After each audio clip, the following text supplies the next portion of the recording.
지난 시간 신앙생활의 기본 자세에 대해서 말씀을 드렸습니다.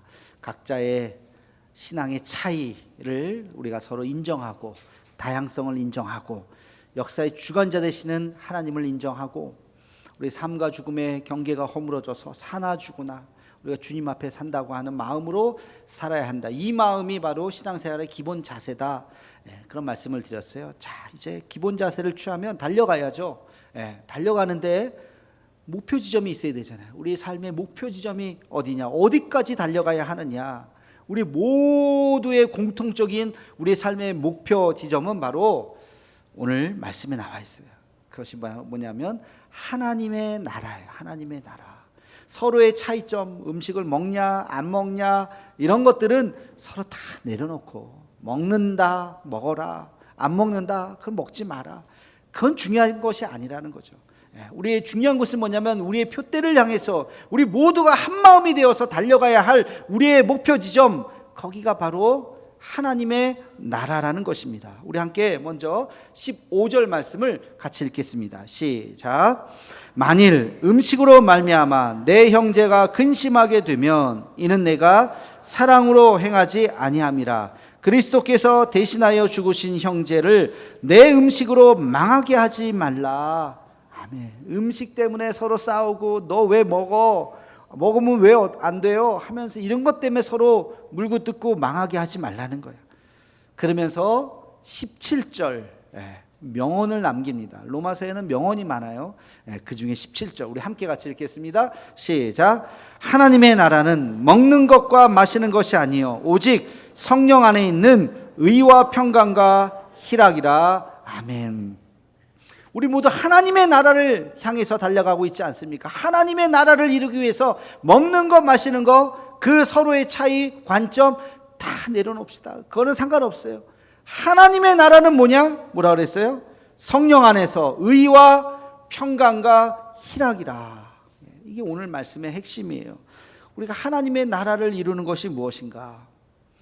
또 의와 평강과 희락이라고 하는 것이 무엇인가? 자, 먼저 하나님의 나라에 대해서 말씀을 나누고 싶어요. 여러분, 하나님의 나라, 우리 모두의 신앙생활의 궁극적인 목적이 바로 하나님의 나라를 이루는 것입니다. 교회에 충성하라, 열심히 예배드려라, 하나님 앞에 봉사하라, 뭐 이야기를 하죠. 틀린 얘기 아니에요, 다. 그러나 교회를 위해서 우리가 열심히 하는 거, 그 궁극적인 목적이 바로 우리 교회가 더 커지고 잘 되고 무슨 몇만 명 교회가 되고, 그게 목적이 아니라 우리가 교회 열심히 나와서 예배드리고 충성해야 되는 궁극적인 이유는 이 땅을 하나님의 나라로 만들기 위해서입니다. 하나님의 나라. 열심히 전도하고 선교하고, 그것도 무슨 교회가 더 커지기 위해서가 아니라 그 궁극적인 목적이 바로 하나님의 나라를 만들기 위해서요. 이 땅을 하나님의 나라로 만들기 위해서 우리가 전하고 선교하고 하는 것이죠. 여러분, 그래서 하나님의 나라는 교회보다 훨씬 더 큰 개념이에요. 전도와 선교보다 훨씬 더 큰 개념이에요. 심지어는 천국보다도 더 큰 개념이 하나님의 나라입니다. 여러분, 천국은 물리적인 장소의 개념이에요. 천국 하면 뭐가 떠올라요? 어디 이동해야 되잖아요. 어디 가서 공간에 이동을 해서 거기에 뭐 큰 어마어마하게 큰 뭐 무슨 아스팔트가 아니라 무슨 금이 깔려 있는 뭐 이런 뭐 그냥 상상을 하는 거잖아요. 굉장히 좋은 곳, 어떤 공간일 거라고 생각하는데 그게 천국일지는 모르겠지만 하나님의 나라는 그거보다 훨씬 더 큰 개념이에요. 하나님의 나라는 뭐냐? 하나님의 나라는, 여러분 잘 들으세요. 하나님의 나라는 하나님이 통치하시는 곳이 하나님의 나라예요. 하나님이 통치하시는 곳이 하나님의 나라입니다. 누가복음 19장 21절에 보면 이런 말씀이 있죠. 하나님의 나라는 여기 있다, 저기 있다가 아니라 하나님의 나라는 어디 있어요? 어디 있어요? 너희의 마음에 있느니라. 예수님께서 아주 하나님의 나라에 대한 아주 중요한 말씀을 하시죠. 하나님의 나라는 여긴가요? 아니야. 저쪽인가요? 어딘가요? 거기 장소가 아니라, 하나님의 나라는 그런 데가 아니라 너희의 마음속에 있다. 장소의 개념이 아니라 통치의 개념이에요. 통치. 우리의 마음이, 지금 여러분의 마음이 천국일 수도 있고 지옥일 수도 있어요. 마음속에 미워하는 마음이 있다면, 짜증나는 마음이 있다면, 또 근심과 걱정과 염려 속에 지금 혹시 있다면 예배드리지만 여러분의 마음은 지옥이에요. 지금 이거 어떡하지? 근데 여러분 지금 마음속에 은혜와 평강이 있다면, 하나님의 통치가 있다면, 하나님의 임재가 있다면 우리의 마음이 하나님의 나라인 줄로 믿습니다. 이번에 제가 총회 갔더니 총회에서 제일 중요한 일 중에 하나가 부총회장 선거를 하는 거예요. 왜 총회장 선거를 안 하느냐? 부총회장 선거해서 당선된 분이 1년 후에 총회장으로 추대되는 거거든요. 그래서 우리 김영걸 목사님이 작년에 피 터지게 경선을 했어야 되는데 참 하나님의 은혜로 단독 후보여가지고 그냥 이렇게 박수로 되고, 이번에도 부총회장에서 총회장으로 박수로 됐는데, 이번에는요 3분이 나와서 정말 피 터지게 싸우시더라고. 막 경선을 막 부총회장 선거를 하는데, 이번엔 전라도 지역이 이제 대상이었어요. 이렇게 지역을 5개로 전국을 나눠서 지역별로 이제 총회장을 하는데, 지난번에 영남 지역, 이번엔 이제 호남 지역에서 나오시는데, 뭐 다들 유력한 교회들, 뭐 여수, 광주, 전주에 아주 유력하신 목사님들이, 다 훌륭하신 목사님들이 나와서 아우 양보 안 하고 끝까지 경제 단일화 할 줄 알았는데 끝까지 가시더라고요. 저도 이거 누굴 뽑아야 되나, 다들 뭐 양력도 훌륭하시고, 그래서 마지막 투표하기 직전에 5분 스피치 하잖아요. 그래서 5분 동안 호소를 하는 거예요. 전 총대들 앞에 두고 5분 동안에 탁 하고 끝나고 나서 바로 이제 투표를 합니다. 근데 굉장히 아주 그때까지만 해도 뭐 아무개가 될 거야 참 뭐 몰랐어요. 근데 5분 스피치가 딱 끝나고 나니까 마음속에 이분이 되겠는데, 거기서 싹 갈리더라고요. 한 분이 이런 말씀하셨어요. 저는 시골에 전도사의 아들로 태어났습니다. 우리 아버님께서 고생을 많이 하시고 전도사를 무려 신학교를 17년 만에 졸업을 하셨습니다. 우리 집은 단칸방이었고 거기에서 4남매가 자랐습니다. 근데 그곳이 천국이었고 행복했습니다. 가난한 목회자의 자녀였지만 우리는 자라서 다 목사가 되고 다 목사 사모가 됐습니다. 하면서 딱 자기 얘기를 딱 시작하니까 거기서 이제 총대들의 마음이 야, 저렇게 참 어렵게 컸는데 저분이 저렇게 훌륭하게 목회를 잘하시고 이렇게 부총회장 선거까지 이렇게 나오셨구나. 그분이 당선이 되셨어요. 그분이 아마 2등 할 거라고 했는데 딱 5분 스피치에서 5분 만에, 야, 제가 그 얘기를 들으면서 그렇지. 여러분, 환경이 문제일까요? 환경이 문제가 아니에요. 단칸방에서 4남매가 부모님과 6 식구가 산다는 거, 글쎄요, 뭐 예전에는 그랬을지 몰라요. 그 자녀들이 크면서 목사 지긋지긋해, 전도사 지긋지긋해, 목회자 자녀 지긋지긋해, 나는 나중에 돈 벌 거야, 나는 나중에 이런 일을 안 할 거야, 그렇게 생각하지 않았다는 거예요. 그 단칸방에 살았지만 너무너무 행복했고 어려웠지만 너무나도 참 우리 그 방이 참 천국과 같이, 그래서 다 그래 나도 가난하지만 이 일을 해야지, 이 일을 해야지, 다 목사가 되고 다 사모가 됐다는 거예요. 여러분, 그 환경이 문제가 아니라 우리 마음이 문제예요. 마음이. 대궐 같은 집에 살아도 어떤 사람들은요 자살하더라고요. 야, 저런 집에서 하루만 살았으면 얼마나 좋을까 했던 그런 사람도, 우리의 생각이지 자기는 지옥이었어요, 거기가. 그러니까 목숨을 끊는 거예요. 환경이 문제가 아니에요. 하나님의 통치가 문제. 하나님의 통치가 임하셨는가, 그렇지 않은가. 하나님이 없는 것은 고통과 괴로움 뿐이라는 것이죠.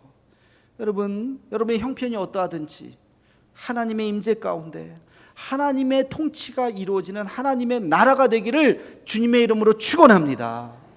우리가 어떻게 살든지 하나님이 우리와 함께 하신다면 그것이 하나님의 나라인 것이죠. 여러분, 하나님의 나라는 하나님의 통치가 이루어지는 곳이고, 또 하나는 주권이 하나님에게 있는 곳이 하나님의 나라입니다. 주권. 주권이 뭡니까? 주권은 이렇게 나와 있더라고. 어떤 주체가 그 의사를 최종적으로 결정하는 주체를 주권이라고 한다. 주권이 누구에게 있는가? 우리 대한민국의 주권 누구에게 있어요? 대통령이 마음대로 하나요? 국회의원들이 마음대로 하나요? 그런 것처럼 보이지만 대통령 누가 뽑아요? 국민 여러분이 뽑으셨잖아요. 국회의원 누가 뽑아요? 국민이 우리가 뽑아요. 우리 포항시장 누가 뽑았어요? 예? 선거하시라고요. 우리가 뽑았어요. 예.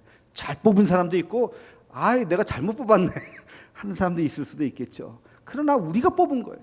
그래서 이것을 민주주의라고 그러는 거예요. 모든 권력은, 민주주의 국가에서 모든 권력은 어디에서 나온다? 국민에게서 나오는 거예요. 그게 민주주의 국가의 힘이죠. 하나님 나라의 주권은 어디에 있는다? 인간에게 있는 것이 아니라 하나님에게 있어요. 하나님. 우리가 모두 이쪽으로 갑시다 그래도 하나님이 안 돼 그러면 하나님의 길을 따라야 되는 거예요. 우리 출애굽기를 통해서 많이 봤잖아요. 다수결이 아니라고요. 민주주의는 다수결이지만 다수결이 아니라고요. 여러분 가나안 정탐 이야기 아시잖아요. 12명의 정탐꾼 중에 다수결은 10명은 안 돼요. 우리 싸우면 안 돼요. 다 집니다. 이게 다수였잖아요. 그러나 하나님의 뜻은 2명. 우리가 이길 수 있습니다. 그게 하나님의 뜻이었다. 하나님의 나라는 하나님이 주권이, 하나님이 주인이 되시는 그곳이 바로 하나님의 나라인 것입니다. 북한에 교회가 있는지 없는지 모르겠어요. 있다고 칩시다. 근데 북한의 교회가 하나님의 통치를 받는, 하나님이 주권이 있는 그런 교회일까? 아닐 거예요. 북한 공산당이 아니면 김정은이 오늘부터 교회 문 닫아, 예배 드리지 마 그러면 못하는 거예요. 교회가 예배 드리지 않으면 그게 교회입니까? 근데 공산 정권의 지배를 받으니까 그것은 진정한 의미에서의 교회라고 볼 수 없는 것이죠. 하나님의 나라는 하나님의 다스림이 있는, 자 그러면 여러분의 마음이 하나님의 나라가 되기 위해서는 하나님의 다스림을 받으셔야 돼요.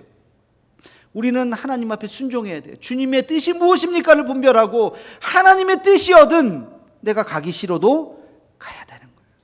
내가 하기 싫어도 해야 되는, 그게 하나님의 통치를 받는, 하나님의 주권을 인정하는 사람들의 모습인 것입니다. 여러분 하나님 앞에, 말씀 앞에 순종하고 하나님의 주권을 인정하는, 하나님이 주인이 되는 삶을 살아가기를 주님의 이름으로 축원합니다. 교회도 마찬가지죠. 교회도 하나님이 주인이지 제가 주인입니까? 어떤 장로님들이 주인입니까? 아니에요. 여러분들이 다 주인이 아니에요. 교회의 주인은 오직 우리 하나님 예수 그리스도인 줄로 믿습니다. 그래서 저나 여러분이나 모두 하나님의 말씀 앞에 아멘으로 순종해야 돼요. 하나님이 말씀하시면 그 길을 어려워도 따라가는 것이요, 하나님의 뜻이 아니면 멈춰 서야 하는 것이에요. 하나님이 주인이 되는 교회를 우리는 만들어야 됩니다. 왜? 그게 하나님의 나라이니까. 바울은 계속해서 이야기합니다. 먹는 거 마시는 거 그런 거 가지고 싸우지 마라. 하나님이 통치하시는 나라, 하나님이 주권이 되는 그런 나라를 만들어야 한다. 우리 함께 다시 한번 17절 말씀을 읽겠습니다. 시작. 하나님의 나라는 먹는 것과 마시는 것이 아니요 오직 성령 안에 있는 의와 평강과 희락이라. 아멘. 자, 우리가 하나님이 다스리는 나라를 경험한다면 그 하나님의 나라 안에 뭐가 있다고요? 의와 평강과 희락이 있다고요. 성령 안에 의와 평강과 희락이 넘쳐나는 곳이 하나님의 나라라는 거예요. 하나씩 볼까요? 의는 뭘까요? 의. 여기서 말하는 의는 공의예요. 하나님의 공의. 하나님은 공의로우신 분이시죠. 하나님의 사랑이 있지만 동시에 하나님은 공의로우신 분입니다. 공의가 뭐냐? 하나님은 모든 사람들을 공평하게 다 사랑하신다는 거예요. 하나님의 사랑 안에 모든 만물이 다 들어있어요. 모든 인간이 다 있어요. 우리는 우리끼리 미워하고 아유 저런 나쁜 죄를 지은 사람, 아유 저 사람은 좀 하나님이 사랑하지 않았으면 좋겠어, 저 사람은 벌을 받아야 돼 하고 우리는 때로는 어떤 사람을 제낄 수 있을지도 몰라요. 하나님은 그렇지 않아요. 죄인이라 할지라도, 그가 누구라 할지라도, 가난한 자나 부한 자나, 배운 자나 배우지 못한 자나, 노비나 주인이나 다 누구든지 다 하나님 안에서 똑같이 구원받을 수 있는 하나님의 백성인 줄로 믿습니다. 그런 의미에서 하나님께서는 가난한 자를 더 사랑하는 것처럼 보여요. 약한 자를 더 사랑하는 것처럼 보여요. 왜? 그래야 하나님의 나라가 이루어지기 때문에. 자, 그러면 이 땅을 우리가 하나님의 나라를 만드는 것이 우리의 궁극적인 목적이라면 우리가 해야 할 일이 분명해지죠. 우리가 해야 할 일이 뭡니까? 이 땅을 하나님의 나라로 만들기 위해서 연약한 자들을 도와야 되는 거예요. 우리가 왜 섬길까요? 왜 봉사하고 왜 긍휼 사역을 해야 될까요? 이 땅에 가난하고 연약하고 먹지 못하고 태어날 때부터 불행하게 태어나시는 분들 있죠. 그런 분들을 우리가 도와야 되는 거예요. 그분들 마음속에도 하나님의 나라를 만들기 위해서, 배움의 기회조차도 박탈당하는 분들을 위해서 우리가 가난한 어떤 나라에 가서 책상을 사주고 의자를 사주고 연필을 사주고 노트를 사주면서 배우라고, 가난에서 벗어나라고 먹을 것을 사주고 하면서 우리가 그들을 돕는 이 일, 선택이 아닙니다. 해도 되고 안 해도 되는 일이 아니라 반드시 해야 되는 거예요. 왜? 이 땅을 하나님의 나라로 만들기 위해서, 그 사명을 우리가 받았기 때문에 반드시 해야 되는 거예요. 반드시. 모든 나라를 다 도울 수는 없겠지만 우리 앞에 우리가 도와야 할 그 어떤 나라, 어떤 이웃, 어떤 사람들은 우리가 도와야 한다는 거예요. 그게 우리의 사명인 것입니다. 선교학에 아주 중요한 학자가 한 명 있어요. 랄프 윈터라고 하는 분이 선교학의 교과서와 같은 이야기, 벌써 한참 오래된 이야기지만 지금은 교과서와 같은 이야기예요. 중요한 이론을 하나 발표해서 선교는 모달리티와 소달리티가 함께 연합하는 것이다, 이런 이야기를 했어요. 모달리티, 소달리티가 뭐냐? 모달리티라고 하는 것은 교회 같은 기관, 처치, 로컬 처치를 얘기해요. 로컬 처치에서, 교회 같은 지역교회에서 선교를 위해서 하는 일이 뭡니까? 대부분의 교회들이 선교사님을 파송하거나 후원하거나 그 선교사님 한 분이 가서 교회를 짓거나, 형편이 괜찮은 교회는 교회도 지어주고 제자 삼고, 그런 일들을 하는 게 모달리티 구조죠. 그러나 선교는 그것만 갖고 될 게 아니라는 거예요. 소달리티 구조가 있어야 된다. 이것은 뭐냐면 교회가 아니라 어떤 연합체를 이야기하는, 연합체. 그 사람들이 예수 믿고 끝나는 것이 아니라 먹고 살아야 되잖아요. 또 예수님의 정신으로 교육을 받아야 되잖아요. 여러분, 힌두권이나 이슬람권 같은 데서 예수님 믿고 사회에서 완전히 왕따가 당합니다. 저 사람 교회 다녀? 예수 믿어? 그러면 배제야. 먹고 살 수가 없어요. 그들에게 먹고 살 수 있는 직업 교육을 시켜준다든지, 또 가난한 나라는 먹을 국수 공장, 빵 공장을 세워준다든지, 이런 것은 교회가 할 수 있는 일이 아니잖아요. 그렇죠? 뭐 대형 교회는 할 수 있을지 몰라도 교회가 할 수 있는 그 일을 할 수 있는 게 바로 소달리티 구조입니다. 그래서 이것을 뭐라고 이야기하냐면 선교 단체 또는 NGO라고 이야기해요. 그런 단체들이 함께 힘을 모아서 선교에 필요한 여러 가지 것들을 만들고 또 도움을 주고 있는 것입니다.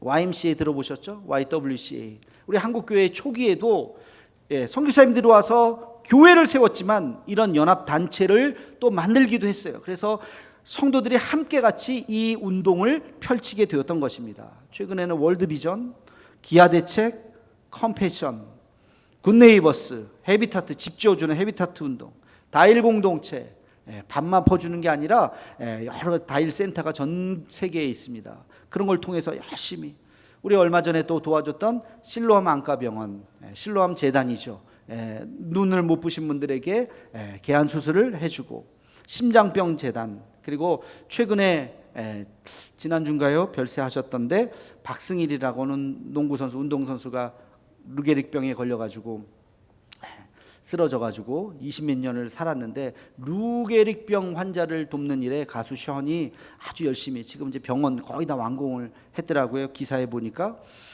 그래서 승일 희망재단이라고 하는 걸 통해서 루게릭 환자, 저희 교회에도 우리 루게릭 우리 집사님 계시는데 그 루게릭 병을 위한 그런 일들, 장기기증 운동본부, 우리도 얼마 전에 장기기증 몇 년 전에 했었잖아요. 뭐 이런 일들을 통해서 많은 NGO 단체들이 전 세계에서 힘들고 어렵게 살아가는 사람들을 돕는 일들을 지금도 하는 거예요. 제가 이렇게 보니까 우리 포항에도 아주 훌륭한 단체가 하나 있죠. 설린 애육원, 지금은 설린복지재단이 되었죠. 1952년, 여러분 1952년 포항 땅은요 전쟁에, 그렇죠? 완전히 부모 잃고 고아들이, 그때 미국 해병대에서 여기 주둔을 하면서 군목으로 그 해병대 아이들을 위해서 기도해주는 미국 해병대 그 해군 군목이 왔어요. 클리브스 군목이 지나다 보니까 애들 고아들이 얘 어제 너 밥을 먹었니? 며칠째 굶고 있어요. 일로 와.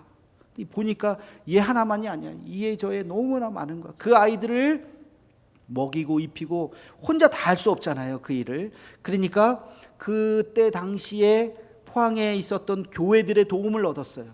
5개 교회 아닙니까? 포항 제일교회, 북부교회 이름 바뀌었죠. 지금 기쁨의 교회, 포항 중앙교회, 남부교회가 또 이름을 바뀌었죠. 늘사랑교회, 그리고 우리 대도교회.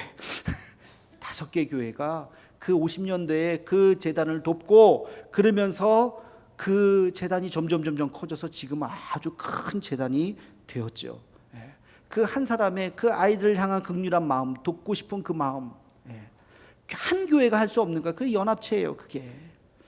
우리도 태국에 선교하기 시작하면서 이국찬 선교사님을 파송하고 우리가 그 이듬해 했던 것이 바로 디디 복지 재단을 만들었죠.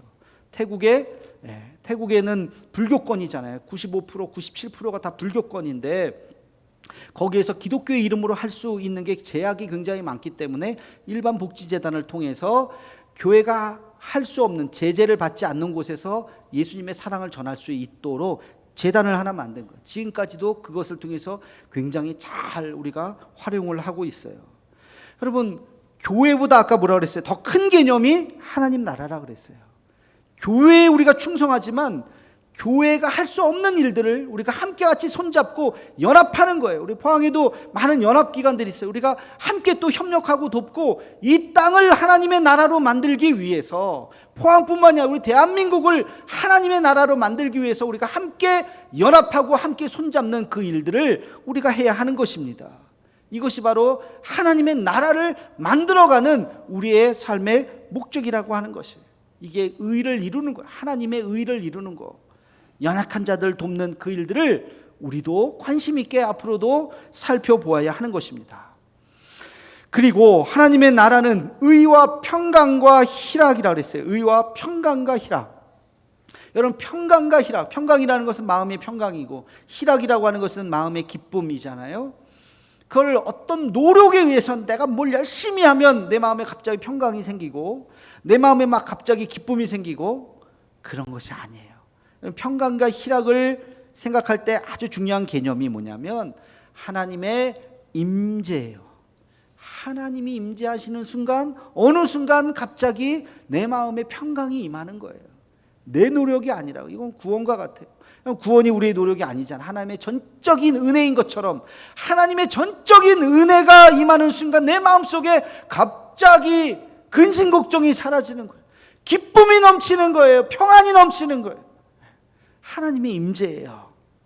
제가 한번 성경에서 가만히 생각해 봤어요. 모세.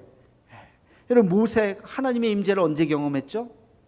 떨기나무 아니에요? 떨기나무에서. 그날도 양을 쳤어요. 똑같이 양을 쳤는데 갑자기 광에서 불타는 한 나무를 발견합니다. 이게 뭐지? 근데 하나님의 음성이 들린 거예요. 여기는 거룩한 땅이니 내 발에서 신을 벗으라. 거기에서 하나님의 임재를 경험하고 하나님 앞에 부르심을 당하죠. 야곱은 부모님 집에서 잘 자라다가 쫓겨나갈 수밖에 없는 상황 속에서 외삼촌 라반의 집으로 가던 그날 첫날 밤 광야에서 두려움 속에서 그 밤을 자고 있는 그때 환상을 보잖아요. 하나님의 환상, 하나님이 너를 지키실 것이다 라고 하는 그 환상을 통해서 그는 하나님의 임재를 경험하죠. 그게 야곱의 삶이죠.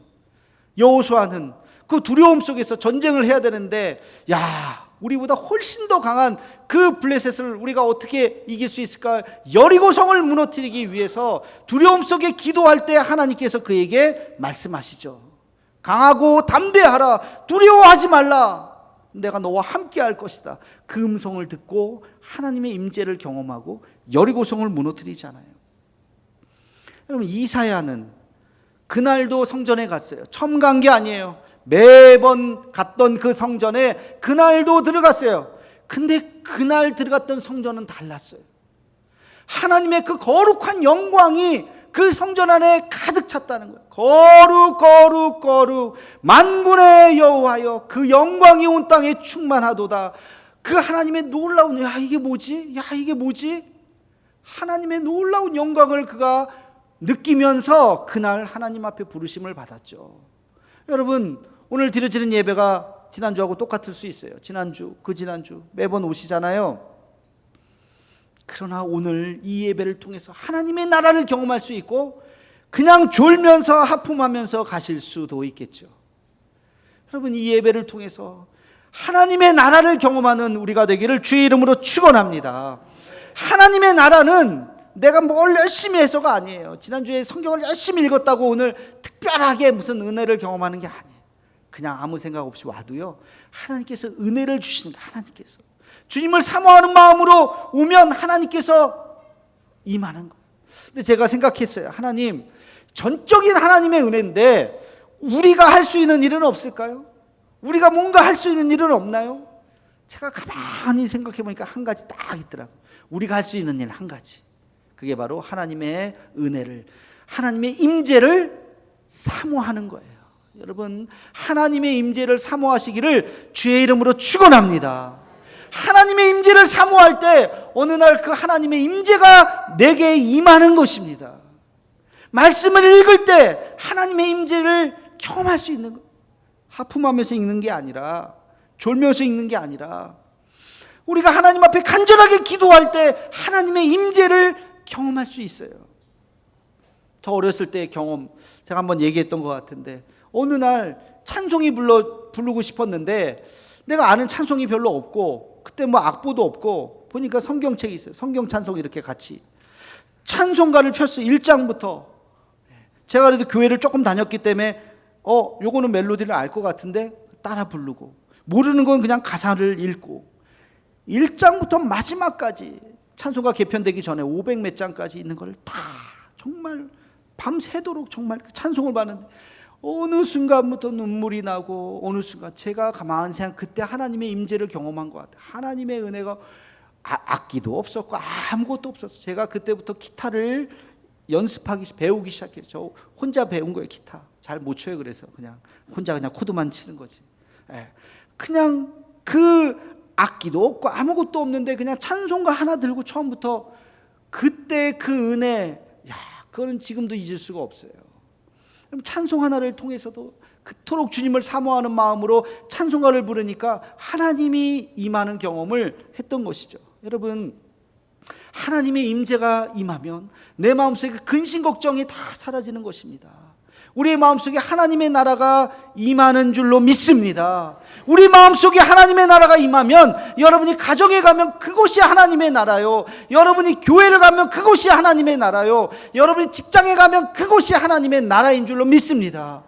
내가 내 마음속에 하나님의 나라를 이루어야 돼요. 하나님의 임재가 있어야 돼요. 세상 근심 걱정 사라지고 평안과 기쁨이 있을 때 우리가 어느 곳에 가든지 하나님의 나라를 만들 수 있는 것입니다. 여러분, 그런 은혜가 있기를 주의 이름으로 축원합니다. 기도하겠습니다. 사랑의 하나님, 하나님의 나라가 우리 안에 이루어지게 하여 주옵소서. 우리의 현실은 비록 힘들고 어렵고 녹록지 않지만, 그러나 주의 은혜를 사모하오니, 하나님의 임재를 사모하오니, 하나님 우리에게 임하여 주셔서 우리의 삶도 하나님의 나라로 의와 평강과 희락으로 가득하게 하여 주옵소서. 예수님의 이름으로 기도하옵나이다. 아멘.